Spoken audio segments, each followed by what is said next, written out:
आजकल EWS reservation को लेकर के तमाम लोग बातचीत कर रहे हैं, कुछ इसके पक्ष तो कुछ लोग इसके विपक्ष में अपनी बात रख रहे हैं।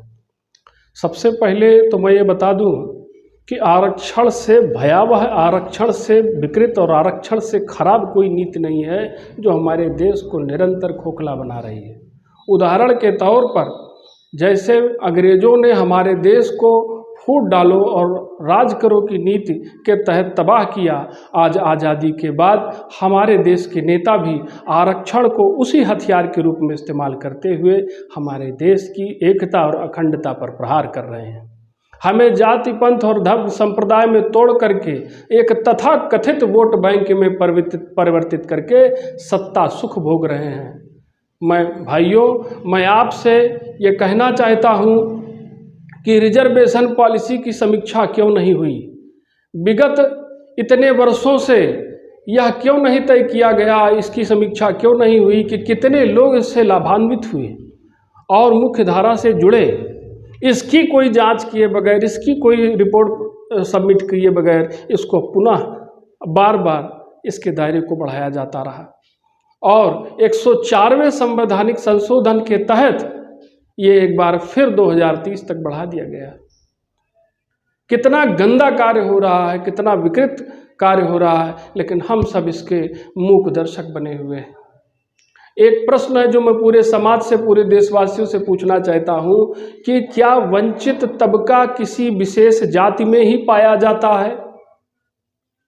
क्या अन्य जातियों में लोग गरीब नहीं हैं, मजलूम नहीं है, पीड़ित नहीं हैं? और यदि हैं तो क्या आरक्षण नीति जो केवल जाति को ही मापदंड मान करके चलती है वह उनको लाभ दे पाएगी?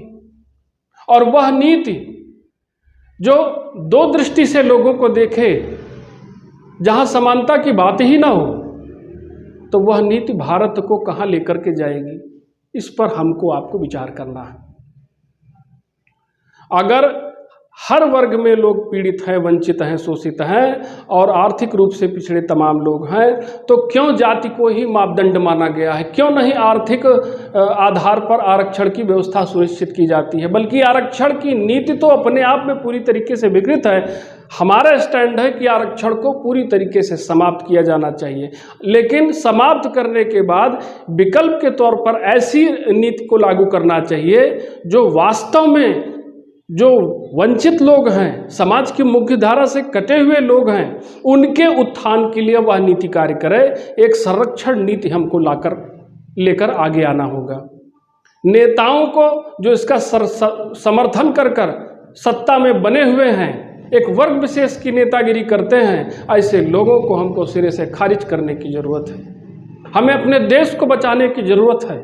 आज आरक्षण को हथियार के तौर पर इस्तेमाल करते हुए नेता हमको सांप्रदायिकता की हवा को बढ़ावा दे रहे हैं, जातीय संघर्ष को बढ़ाते हुए देश को गृह युद्ध की तरफ धकेल रहे हैं और हम सब इसके मूक दर्शक बने हुए हैं।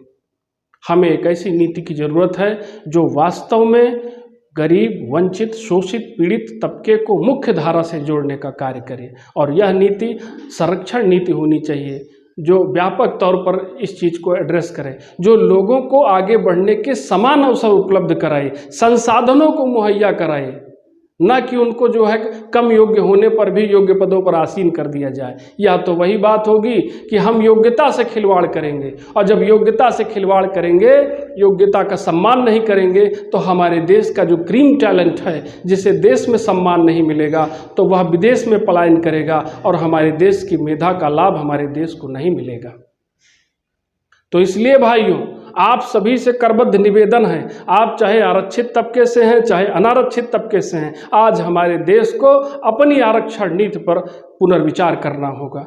हमारे जनप्रतिनिधियों को सोचना होगा कि हम देश को बांट करके नहीं चला सकते हैं, बंटवारा करके चुनाव जीते जा सकते हैं, बंटवारा करके जो चुनावी समीकरण है वह प्रभावित हो सकता है। आप एमपी एमएलए बन सकते हैं, लेकिन बंटवारा करके देश नहीं चलाया जा सकता है। आरक्षण नीति हमें बांटने का कार्य कर रही है, देश की एकता अखंडता को छद विछद कर रही है। भाइयों, एक गंभीर अपील है, एक समस्या है जो हमारे द्वार पर आ पड़ी है, लेकिन हम शुतुरमुर्गी चरित्र का परिचय दे रहे हैं। भाइयों, आज अपनी भारतीयता को पहचानने की जरूरत है। आज हम देश में संविधान लागू है, लेकिन सबसे ज़्यादा उन लोगों पर मैं अपनी बात कहना चाहूँगा जो तथाकथित अम्बेडकरवादी हैं, पेरियार के अनुयायी हैं और स्वयं को संविधान का उपासक बताते हैं। बिना आरक्षण की बैसाखी के किसी परीक्षा को पास करना उनके सामर्थ्य से परे होता है, लेकिन किसी धर्म का उपहास उड़ाने की बात हो, किसी के विरुद्ध कुछ कहना हो तो उससे जरा सा भी परहेज नहीं करते। तो एक दूसरे से बटिए नहीं, हम आपके शत्रु नहीं हैं। हम भी चाहते हैं देश का वंचित तबका, पीड़ित तबका आगे बढ़े, क्योंकि एक किसी वर्ग विशेष के बढ़ने से देश तरक्की नहीं करेगा। देश का चौमुखी विकास तभी होगा जब यहाँ हर जाति, पंथ, संप्रदाय एक ही गुलशन के सभी फूल हैं, इन सभी फूलों को पुष्पित और पल्लवित होने का जब पर्याप्त अवसर मिलेगा, प्रेरक वातावरण मिलेगा, अच्छा माहौल मिलेगा, तब देश का भविष्य उज्जवल होगा। हम इसी नीति को आज सिरे से आज हमको खारिज करना है, आरक्षण नीति का विरोध करना है, इसको समाप्त करना है और उन्हीं जनप्रतिनिधियों को चुन करके सदन में भेजना है जो हमारे आपकी बात जाति, पंथ, धर्म, संप्रदाय के आधार पर ना करके देश हित में अपनी बात रखें, राष्ट्र हित में अपनी बात रखें, क्योंकि देश है तो हमारा आपका वजूद है। जिस दिन